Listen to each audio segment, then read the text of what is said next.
Ένα μαγευτικό χωριό το οποίο ονομάζεται Praia do Forte εδώ στην πολιτεία της Μπαΐας, στην Βραζιλία. Μας αρέσει πάρα πολύ. Δείτε εδώ, τοπίο, φοίνικες, λίμνη, φύση και φυσικά κάθε μέρα ο μπλε ουρανός. Ναι, αυτό είναι ένα τμήμα μόνο του χωριού. Σε λίγο θα κινηθούμε προς την θάλασσα γιατί το μέρος συνδυάζει ποτάμι, φύση και ταυτόχρονα παραλία. Μου αρέσει πολύ που έχει τόσο μεγάλο ποδηλατόδρομο. Απέναντι έχει τράπεζα, έχει πλυντήριο ρούχων και έχει και γυμναστήριο. Πόσο κοστίζει το γυμναστήριο? Το γυμναστήριο είναι λίγο τσιβημένο, τουλάχιστον με την ημερήσια, αν θέλετε, συνδρομή της ημέρας στην επίσκεψη είναι γύρω στα 10 ευρώ η επίσκεψη. Εδώ ερχόμαστε τα βράδια και τρέχουμε σε αυτόν εδώ το ποδηλατόδρομο. Έχει βασικά και ποδηλατόδρομο και έχει και μέρος για τους πεζούς. Ονομάζεται Trilha da Capivara. Καπιβάρα είναι ένα ζώο, καπιβαρά ενδεχομένως να υπάρχει εδώ, δεν έχουμε δει βέβαια. Και συνολικά μπορεί κάποιος να κάνει αυτό το μονοπάτι που είναι 2,6 χιλιόμετρα συνολικά και να πάει γύρω-γύρω από την συγκεκριμένη λίμνη. Μία ώρα κρατάει ο περίπατος γύρω από τη λίμνη και βλέπουμε εδώ πάρα πολύ όμορφη φύση στα αριστερά μας. Κάπου εδώ είναι που περνάει και το λεωφορείο, το οποίο θα πάρουμε για να επιστρέψουμε στο Σαλβαδόρ. Ναι, εδώ δεξιά μας υπάρχουν και τουκ-τουκ, τα λεγόμενα τουκ-τουκ. Είναι ταξί με 3 ρόδες, όπου μπορεί κανείς να καθίσει στο πίσω τμήμα και μπροστά υπάρχει μια μηχανή που σέρνει αυτό το μικρό, πώς να το πούμε, σαν βούγκλιο, έτσι, όπου βρίσκονται οι άνθρωποι πίσω, οι πεζοί, οι πελάτες. Και εδώ υπάρχει και το λεωφορείο, βλέπουμε δεξιά, το οποίο περνάει ανά μία ώρα περίπου και συνδέει το χωριό της Praia do Forte με το Σαλβαδόρ που βρίσκεται 80 χιλιόμετρα από εδώ. Κάναμε μία στροφούλα και μπήκαμε στον κεντρικό πεζόδρομο, αυτόν εδώ. Είναι γεμάτος με καταστήματα, με εστιατόρια. Το βράδυ εδώ γίνεται χαμός από ανθρώπους. Το πρωί επίσης υπάρχουν άνθρωποι που έρχονται, πηγαίνουν στις δουλειές τους, πουλάνε μπικίνι εδώ, τα καταστήματα. Επίσης ενθύμια, αναμνηστικά είδη, ρούχα. Τι άλλο? Τώρα είναι 9.30 το πρωί, οπότε πολλά από τα εστιατόρια είναι ακόμη κλειστά. Εδώ γενικά οι άνθρωποι τρώνε μεσημεριανό γύρω στις 11 με 12.30, γιατί πολλοί έχουν διάλειμμα από τη δουλειά, έρχονται λοιπόν να φάνε. Μέχρι 1 η ώρα τέλος πάντων έχει τελειώσει αυτή η ιστορία του μεσημεριανού. Εδώ υπάρχουν τα εστιατόρια που είναι περισσότερο τουριστικά. Κάποια βλέπουμε είναι ανοιχτά γιατί πιθανώς να σερβιρούν και πρωινό. Κάποια ενδεχομένως να συνεργάζονται και με δωμάτια που βρίσκονται από πάνω. Αλλά να πούμε ότι ουσιαστικά υπάρχουν μαγειρία όπου τρώνε οι ντόπιοι και μπορείς να φας πάρα πολύ φθηνά με 2,80, 3,30 αν θέλεις ευρώ, όπου σερβίρεις. Εδώ περνάμε και από ένα σούπερ μάρκετ. Υπάρχουν αρκετά σούπερ μάρκετ εδώ, 2 ή 3 μεγάλα και αρκετά μικρότερα έτσι μίνι μάρκετ, ας πούμε. Μεσημεριανό μπορείς να φας με 2-3 ευρώ, αλλά μπορείς να φας και πολύ ακριβότερα πιάτα. Άμα έρθεις στο κεντρικό θα είναι ακριβότερες τιμές, άμα πας λίγο παραδίπλα, σε μια παράλληλη οδό, θα είναι χαμηλότερες τιμές. Εμείς εκείνα τα μαγειρία τρώμε συνήθως. Να πούμε ότι η διαφορά είναι ότι σε αυτά εδώ τα λίγο ακριβότερο εστιατόρια, λίγο ακριβότερα, τρως à la carte. Δηλαδή βλέπεις το μενού, παραγγέλνεις το πιάτο σου και περιμένεις να φτάσει. Στα άλλα που είναι μαγειρία, συνήθως σερβίρεσαι μόνος σου. Υπάρχουν αμέτρητες επιλογές, μακαρόνια, ρύζι, φασόλια, σαλάτες και μετά υπάρχουν και κρεατικά. Και εκεί σερβίρεσαι συνήθως μόνος σου οτιδήποτε εκτός των κρεατικών και στη συνέχεια υπάρχει ένας υπάλληλος που σου σερβίρει τα κρεατικά για να μην βάλεις πάρα πολύ και τους βάλεις μέσα. Έχει και σχολείο το μέρος. Εμείς μένουμε απέναντι από το σχολείο. Από ό,τι μας είπαν μερικά παιδάκια που μιλούσαμε χθες το βράδυ, υπάρχουν 2 σχολεία. Το ένα είναι ιδιωτικό και το άλλο είναι δημόσιο. Ναι, και υπάρχει και άλλο ένα αρκετά μεγάλο που είναι λίγο έξω από το χωριό. Αυτό δεν θα μπορέσουμε να το δούμε, αλλά τα άλλα 2 μπορεί και να περάσουμε σε λίγο. Δες εδώ ένα κατάστημα το οποίο πουλάει έτσι διακοσμητικά και ταυτόχρονα κοσμήματα από ό,τι βλέπω. Ναι, άνοιξαν τα καταστήματα πρωί-πρωί. Αυτό εδώ μου αρέσει πολύ σαν παρκάκι. Μπορεί να μην φαίνεται ότι είναι παρκάκι, αλλά είναι πολύ ωραίο παρκάκι και τέλειο για σκαρφάλωμα. Αυτό εδώ είναι το Projeto Tamar. Όχι αυτό δηλαδή, βλέπουμε μια φύση εδώ συγκεκριμένα.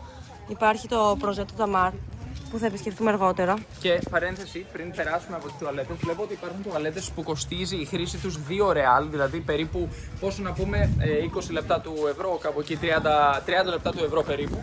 Από ό,τι φαίνεται δεν είναι δημόσιες ή τέλος πάντων είναι δημόσιες, αλλά πρέπει να συνεισφέρεις λίγο. Συνήθως είναι δωρεάν οι τουαλέτες στην Βραζιλία, αλλά εδώ βλέπουμε, ίσως επειδή είναι τουριστικό το μέρος, υπάρχει και χρέος. Αυτός είναι λοιπόν ο κεντρικός δρόμος. Στην πιο άδεια μορφή του. Συνήθως είναι πολλοί κόσμος εδώ. Βλέπουμε ότι σιγά σιγά βγάζουν τα τραπέζια όλοι έξω κλπ. Δηλαδή ξεκινάει η μέρα έτσι και συνεχίζεται μέχρι το βράδυ. Θα πούμε ότι κατά τη διάρκεια της εβδομάδας, στις καθημερινές, τα καταστήματα συνήθως μένουν ανοιχτά, τα εστιατόρια, μέχρι τις 10-11 το βράδυ. Ενώ Παρασκευή, Σάββατο φαίνεται να το τραβάνε λίγο παραπάνω και κάποια μένουν και αρκετά αργότερα ανοιχτά. Γιατί έρχονται πολλοί άνθρωποι, ιδίως από την πρωτεύουσα Σαλβαντόρ.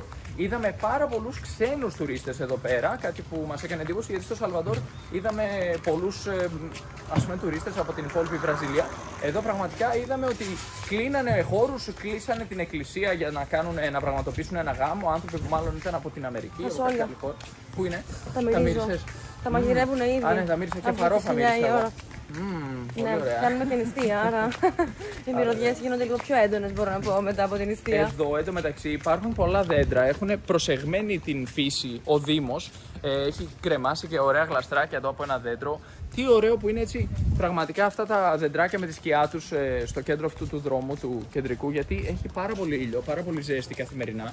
Εδώ να πούμε ότι οι άνθρωποι δεν γνωρίζουν στην πραγματικότητα τι εστί χειμώνας. Η χαμηλότερη θερμοκρασία συνήθως είναι γύρω στους 27 βαθμούς Κελσίου τον χειμώνα. Παρόλο που λένε, εγώ θέλω κρύο, εγώ θέλω κρύο, κάθε φορά που τους λέμε ότι είμαστε από Ελλάδα και εμείς έχουμε εποχές. Λένε τι ωραία να είχαμε και εμείς χιόνι και κρύο. Παρένθεση, περνάμε από μια γκαλερί που φαίνεται πάρα πολύ ωραία, πάρα πολύ χαριτωμένη. Πρώτη φορά την βλέπω. Ναι, γιατί ενδεχομένως να μην περνάμε κιόλας αυτή την ώρα από εδώ. Πάρα πολύ ωραίο και δεν ξέρω αν έχουν και δωμάτια πάνω. Λες. Ναι, φαίνεται να διαφημίζουν. Ζάκα. Ζάκα, ναι, αυτό είναι το jackfruit που λέμε στην Ελλάδα. Είχα ακούσει και για ένα άλλο όνομα. Και αβοκάντο. Πώς το είπανε, ανθόφρουτο, κάπως. Αρτόφρουτο. Ναι. Αρτόφρουτο, ναι. Αρτόφρουτο κάποιοι το ονομάζουν, από ό,τι φαίνεται. Πολύ ωραία. Εδώ περνάμε και από μια πιτσαρία που ονομάζεται Nomad. Και έχει vegan επιλογές. Καθίσαμε μια βραδιά και είχε ένα συγκεκριμένο μενού, ένα ειδικό μενού για vegan και vegetarian. Υπήρχε ένα σηματάκι δίπλα στο κατάλογο με όλες τις επιλογές, ένα πράσινο σηματάκι που υποδείκνυε το φαγητό, δεν περιέχει κρέας. Λοιπόν, άλλο ένα σούπερ μάρκετ εδώ και Χαβαϊάνας. Οι διάσημες αυτές αγιονάρες της Βραζιλίας πόσο κάνουνε, δεν λέει. Γύρω στα 9 ευρώ. Πάνω λέει 56 ρεάλ. Α, έχει και τις πιο φθηνές που είναι γύρω στα 6 ευρώ. Κανονικά κάνουν γύρω στα 3 ευρώ. Πάρα πολλές φορές βρίσκουμε στα 3 ευρώ. Ναι, ίσως είναι τουριστικό το μέρος. Σε μεγάλα καταστήματα, σε εμπορικά κλπ. Είναι πιο ακριβά. Αυτές οι τιμές είναι όντως χαμηλότερες από ότι σε ένα εμπορικό κέντρο για παράδειγμα. Εγώ δεν έχω βρει ποτέ πάνω από 10 ευρώ. Ναι, εδώ ήταν 6 με 10 στο συγκεκριμένο σούπερ μάρκετ. Αυτή είναι μια πλατιούλα ακόμη που το βράδυ γεμίζει με κόσμο γιατί έχει εστιατόρια. Βέβαια, παρατήρησα ότι εδώ το φαγητό είναι κυρίως πίτσα, παστέλ, έτσι λίγο πιο πολύ fast food. Έχει και σούσι, έχει 2-3 εστιατόρια σούσι, έχει ένα Subway. Υπάρχουν διάφορες επιλογές, αλλά εμένα αυτό κάπως δεν μου άρεσε που ήταν έτσι λίγο πιο πολύ πίτσα, fast food κλπ. Και δεν ήταν τόσο. Βρήκαμε τις σαλάτες μας. Τα καταφέραμε, ήταν αρκετά πιο πίσω βέβαια από εδώ. Τώρα σιγά σιγά φτάνουμε προς το κομμάτι που θα δούμε και μια εκκλησία, θα δούμε την παραλία του χωριού. Φτάνουμε λοιπόν στο τελευταίο τμήμα του κεντρικού δρόμου. Να πούμε ότι είναι μικρό χωριό, έτσι. Δηλαδή, ο πληθυσμός είναι γύρω στους 1.800 με 2.500 μόνιμους κατοίκους.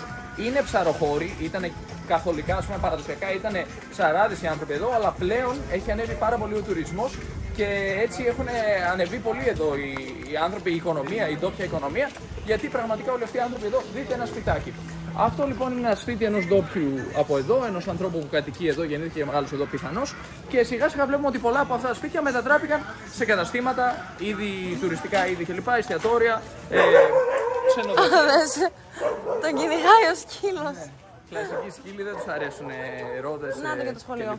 Να το λοιπόν, αυτό είναι το Δημοτικό Σχολείο Σαν Φρανσίσκου του Αγίου Φραγκίσκου. Ενώ από την άλλη μεριά υπάρχει ένα ιδιωτικό σχολείο και να πούμε ότι ακριβώς από πίσω είναι και το σπίτι μας. Είναι ένας παράδρομος, ας πούμε, παράλληλη οδός στην κεντρική οδό του χωριού που είναι πεζόδρομος. Αυτό είναι πανέμορφο, πάρα πολύ ωραίο πράγμα. Ναι, δεν είναι. Πεζόδρομος. Ξεφεύγεις από την κίνηση της πόλης, από τα μάξια, από το καυσαέριο. Αυτό είναι κατάστημα που πουλάει ασαΐ εδώ στο αριστερό μας χέρι. Πάρα πολύ δημοφιλές γλυκό εδώ. Είναι κάτι σαν, ας πούμε, σε στυλ frozen yogurt που έχουμε. Παγωτό θα το έλεγα. Ναι, αυτό το ασαΐ είναι ένα φρούτο. Παράγεται από ένα φρούτο, είναι ένα γλυκό. Και μέσα πολύ συχνά βάζουν οι άνθρωποι πολλά πράγματα. Σιρόπια, ζάχαρη, μερέντα, ζαχαρούχο γάλα. Φρούτα, ναι. Ωραία. Και εδώ άλλα εστιατόρια, άλλα καταστήματα με ρούχα. Εδώ αργότερα έχει πολλή κίνηση.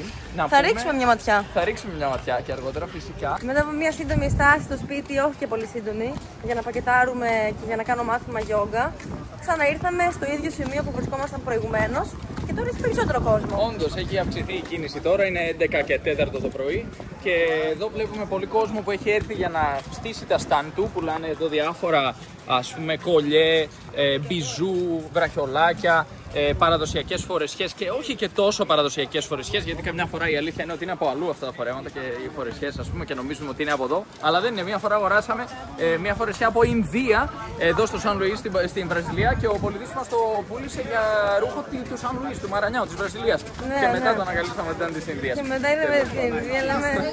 Τι! Εδώ πουλάνε κοχύλια. Πάρα πολύ όμορφα τα συγκεκριμένα, έτσι. Ωραία είναι τα κοχύλια. Αλλά τώρα φτάσαμε και στην εκκλησία. Μου αρέσει πολύ αυτή η εκκλησία. Είναι γαλανόλευκη. Μου θυμίζει Ελλάδα. Υπάρχει και ένας τεράστιος ξύλινος σταυρός μπροστά. Και η παραλία, όπως πάντα, φανταστική. Ο κόσμος έχει μπει μέσα στο νερό και πλατσουρίζει. Ερχόμαστε κάθε μέρα για μπάνιο. Πώς φαίνεται αυτό?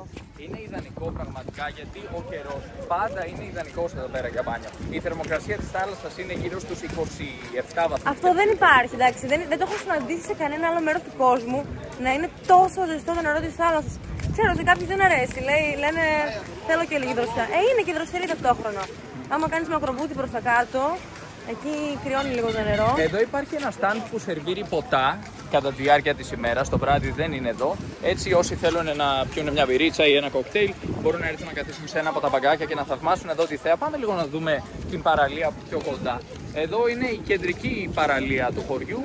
Έρχεται δηλαδή οποιοδήποτε κάνει τη βόλτα του, ας πούμε, περνάει και μια βόλτα από εδώ. Αυτή είναι κάτι σαν κεντρική πλατεία πίσω μας και βλέπουμε ότι αυτή τη στιγμή είναι πολύ ήρεμο το νερό της θάλασσας, γιατί υπάρχουν και στιγμές που αγριεύει ανάλογα με την παλήρια και την ώρα της ημέρας. Όχι και πολύ πάντως. Και απέναντι υπάρχει ένα μικρό παρκάκι. Για να ρίξουμε μια ματιά. Εδώ φτάσαμε στο παρκάκι, όπου η Νίκη πραγματικά αξιοποιεί πλήρως τον στήλο που έχουν τοποθετήσει εδώ πέρα για να αθλούνται οι νέοι. Όχι μόνο οι νέοι, οποιοδήποτε. Απλώς συνήθως βλέπουμε παιδιά να παίζουν σε αυτά τα παρκάκια. Δυστυχώς θεωρώ ότι θα έπρεπε και περισσότεροι ενήλικες να παίζουν. Χθες το βράδυ είχαμε την τύχη να κάνουμε γυμναστική σε ένα άλλο σταθμό γυμναστικής. Αυτό στην πραγματικότητα δεν φαίνεται και τόσο για σταθμός γυμναστικής, αλλά μπορεί να αξιοποιηθεί έτσι. Όλα μπορούν να είναι σταθμοί γυμναστική. Φυσικά. Απλώς χθες το βράδυ πήγαμε σε ένα σταθμό γυμναστικής που έχει μπάρα καλλισθενικής κλπ. Για να κάνεις έλξεις, επιθύσεις κλπ. Και ήταν 4 κοριτσάκια που αρχίσαν να γυμνάζονται μαζί μας. Ακολουθούσαν ακριβώς τη ρουτίνα μας, όλα τα, ας πούμε, την ακολουθία των ασκήσεων που είχαμε ετοιμάσει. Και ταδαν! Πολύ ωραία παρουσίαση. Σε ευχαριστούμε πολύ που μας παρουσίασες στο πάρκο. Πόσο μου αρέσει όταν υπάρχουν παρκάκια από εδώ και από εκεί. Και βέβαια τα αξιοποιώ. Γιατί είναι άδικο κιόλας να μην τα αξιοποιούμε. Κάποιος το έβαλε εκεί για αυτόν ακριβώς τον λόγο. Μας σκεφτότανε. Σκεφτόταν τον μελλοντικό άνθρωπο που θα πάει να τα εκμεταλλευτεί, να αθληθεί, να γεμίσει με θετική ενέργεια και μετά να μεταδώσει και στους γύρω του, οι οποίοι τη μεταδώσουν στους άλλους. Μόλις κάποιος μας σταμάτησε για να μας πει ότι ξεχάσαμε τα γυαλιά μας στο πάρκο. Ναι, μας είπε συγγνώμη παιδιά, γυαλιά. Λέμε όχι, δεν χρειάζεται. Όχι. Εσείς ξεχάσατε τα γυαλιά σας εκεί πίσω. Νομίζαμε ότι ο άνθρωπος θέλει να μας πουλήσει γυαλιά. Αλλά δεν είχε. Τα δικά του. Ναι, δεν είχε. Και απλώς μας έλεγε είναι εκεί πίσω, τα είδα, τα αφήσατε πίσω. Πολύ καλοί άνθρωποι, πραγματικά. Όχι, πήγα να διφρονθώ κιόλας εδώ. Εδώ να πούμε ότι υπάρχουν και καρύδες. Πουλάνε καρύδες, τις τρυπάνε, τις ανοίγουν και μετά μπορείς με το καλαμάκι σου να πιεις το νερό της καρύδας από μέσα. Είναι πολύ δροσιστικό γιατί την κρατάνε την καρύδα μέσα σε πάγο στην πραγματικότητα, σε παγάκια με νερό. Και είναι πολύ ωραία και φρέσκια, να πούμε ότι είναι στο 1 ευρώ και 20 λεπτά, κάπου εκεί κοστίζει. Πόσο μπλε είναι αυτό? Ναι, η θάλασσα είναι απίστευτα γαλάζια. Ουρανός μπλε, θάλασσα μπλε, τέλεια θερμοκρασία. Τι άλλο να ζητήσω από τη ζωή! Και τι ωραία δέντρα, έτσι. Αυτά κάνουν πολύ ωραία και παχιά σκιά στους ανθρώπους που κάθονται εδώ από κάτω στα εστιατόρια, που βέβαια υπάρχουν και ομπρέλες, έτσι. Και έχουν θέα θάλασσα αυτά. Εδώ δεν υπάρχουν ομπρέλες που είμαστε εμείς όμως και μπορούμε να απολαύσουμε τη σκιά των δέντρων. Τι πιο όμορφο από μια φυσική σκιά. Γεμίζουμε ένα μέρος με δέντρα, έχουμε και εμείς σκιά. Τα κόβουμε μέσα στην πόλη στο τσιμέντο, ζεσθενόμαστε και γεγόμαστε και εμείς οι ίδιοι. Δεν είμαστε κάτι διαφορετικό από τη φύση. Και εμείς φύση είμαστε. Και αν την προσέχουμε, μας προσέχει και αυτή. Ωραία, να ρίξουμε μια ματιά και στη θάλασσα από εδώ, γιατί εδώ ουσιαστικά έχουμε και λίγο υπεροπτική θέα στην πραγματικότητα. Θα τη δούμε λίγο καλύτερα και στο βάθος κιόλας. Εδώ έχει έρθει και ένας άνθρωπος με τη βαρκούλα, τη βλέπουμε.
Εντυπώσεις. Υπέροχο, εξαιρετικά αναζωογονητικό, πεντακάθαρο και πραγματικά δεν το χορταίνω αυτό το νερό. Είναι τέλειο. Ούτε εγώ.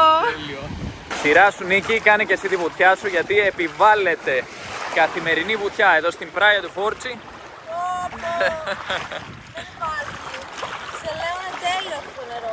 Είναι πραγματικά Κάτι το ιδιαίτερο. υπέροχο, όντως. Σε προσκαλεί καθημερινά με την υπέροχη θερμοκρασία του. Και στο βάθος υπάρχουν και φυσικές πισίνες, λίγο πιο κάτω. Κάθε μέρα έχει φυσικές πισίνες, κάθε μέρα αλλάζει η παλήρια. Εδώ είναι μια παραλία που πραγματικά από μόνη της είναι, δεν ξέρω, είναι ένα παραμύθι. Είναι μια σειρά που τη βλέπεις και δεν τη βαριέσαι ποτέ, σαν τα φιλαράκια. Είναι τα φιλαράκια. Είναι πάρα πολύ ωραίο. Είναι το φιλαράκι μας αυτή η παραλία. Θέλω να ξανάρθω οπωσδήποτε και να εξερευνήσω πολλά περισσότερα μέρη της Μπαΐα. Γιατί από ό,τι φαίνεται είναι μια πολιτεία που μου ταιριάζει πολύ. Ναι, είναι μια τεράστια πολιτεία επίσης. Συχνά λέει ο κόσμος, Βραζιλία. Συγγνώμη, αλλά η Βραζιλία είναι σχεδόν σαν την Ευρώπη σε μέγεθος. Έτσι, αλλάζοντας πολιτεία, είναι σαν να αλλάζουμε χώρα. Εδώ είναι σαν να βρισκόμαστε στην χώρα της Μπαΐα και άμα φύγουμε από αυτή την πολιτεία, βρισκόμαστε σε μια νέα χώρα κατά μία έννοια. Γιατί είναι τεράστιες οι πολιτείες. Σκεφτείτε ότι μόνο η πρωτεύουσα της πολιτείας εδώ πέρα, δηλαδή η πόλη του Σαλβαντόρ, έχει περίπου 3 εκατομμύρια κατοίκους. 2,5-3 εκατομμύρια κατοίκους. Με τα Πέριξ που είναι φυσικά τεράστια πολιτεία, είναι πολύ περισσότερα. Αρκετά εκατομμύρια και θα μπορούσε να είναι άνετα μια χώρα της Ευρώπης.